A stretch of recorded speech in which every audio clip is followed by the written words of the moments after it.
So we have Lieutenant Governor Randy McNally.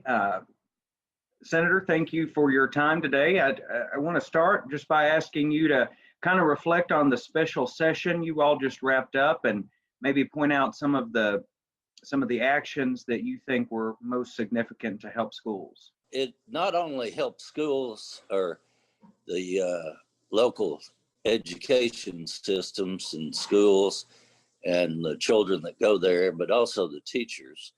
And as far as teachers, the governor will give them a 2% raise immediately. And then starting in July, he'll add another 2%. So in July, it'll be a total of 4% increase that will go into the BEP. And we hope that the local education systems pass it directly on to the personnel that are teaching in classrooms. So it's based on the BEP numbers that are generated, and probably in regular session we'll have a discussion because the attendance has dropped, but there are online programs that students are attending, and we feel like that they should probably be counted. But then we have about a total of 29,600 and change that are students that are just not doing anything. They're not attending school. They're not doing the video learning. And I don't think our BEP system will allow paying for those individuals. And the next is the Reading Literacy Initiative. We have data that suggests that students will have lost about 50% of their reading capacity at the third grade. And in math, it's even higher. I think it's around 60% that they'll end up losing. So we've set up a system to teach those students and to bring them up to grade level.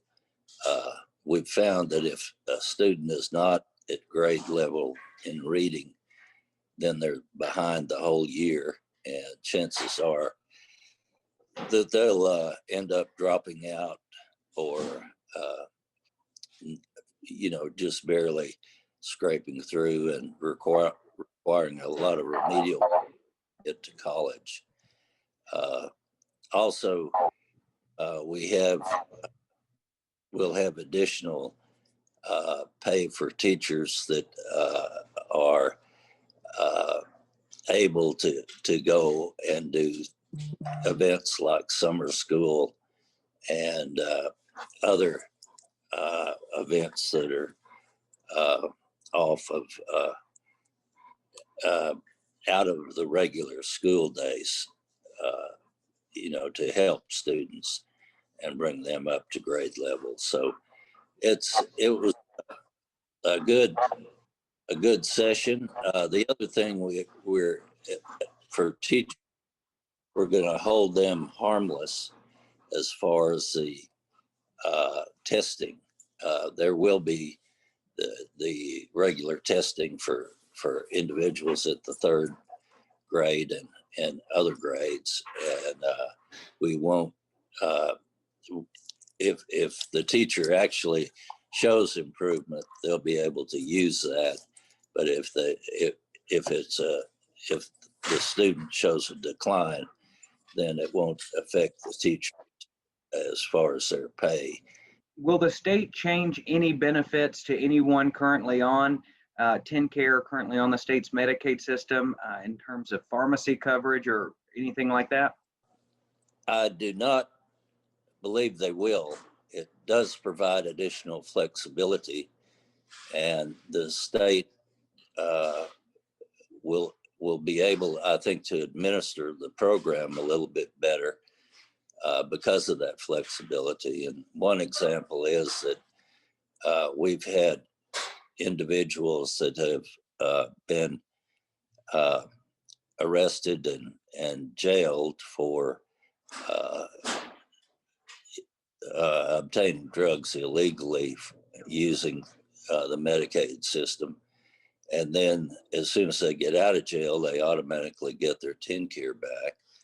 And then they do the same thing again. And this one individual went to prison, and she got out of prison. She got her TennCare back, and was indicted of doing the same thing. So you propose some changing a little bit of the criteria. Well, what I think the state will do is enact some common sense changes that will crack down on the abuse of the system, whether it's providers or whether it's patients, and we'll be able to punish them to the extent of the law. Do you believe that requiring a permit to conceal carry a weapon is unconstitutional? I believe individuals ought to be able to go with a concealed carry if they do not, and if they do have, they should be able to open carry. I think that certainly would pass constitutional muster. Has the Biden administration had an impact on the state so far? Not really. I'm hopeful that they're able to get more of the vaccine out to cities and that need it. I hope we can quickly vaccinate a lot more people, and the problem is getting more of the vaccine out and into the hands of healthcare workers at the health department. And also the National Guard has been assisting in some cases with that, which is a good thing for those soldiers. And we certainly what they do for us here in Tennessee.